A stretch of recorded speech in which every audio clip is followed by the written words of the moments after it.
Hi betting experts, on Wednesday the 27th of July we're off to day 2 at Glorious Goodwood, a really interesting card, fast ground expected, the weather forecast set fair.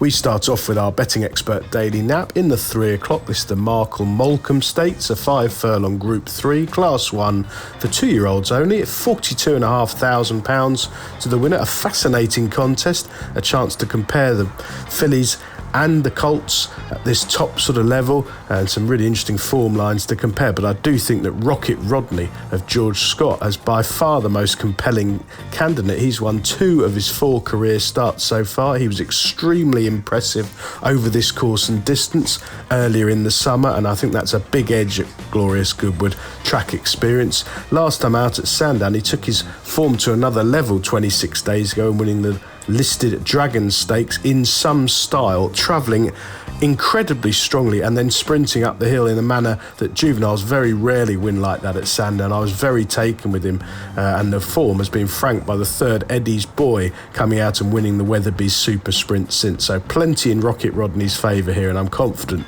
that he can handle the jump up to Group 3 company this afternoon with his regular rider Daniel Muscat in the plate. Our betting expert value angle selection runs in the 150. This is the Coral beaten by a length free bet handicap, nearly a mile 4, a Class 2 for 3-year-olds only, £25,500 to the winner. As you'd expect, some very progressive performers, but I'm going to go with the least exposed one, Maksud of Hughie Morrison, for whom Ryan Moore is a very interesting booking. Now this one has run 3 times so far, been brought along by typical patience by Hughie Morrison. He made a winning start at the big price from miles off the pace at Windsor back in April, and he's run really well twice since. He was up straight into listed company over this course and distance for his 2nd start, but he simply pulled far too hard there under Jim Crowley in a small field on soft ground, and I thought actually ran really well. He only got beat a couple of lengths by Lionel, just fading out of things in the final 100 yards or so. It was a very promising run, and it screamed better ground summer handicaps to me. He was then over-faced at the Royal Meeting when finishing 5th, but he again pulled very hard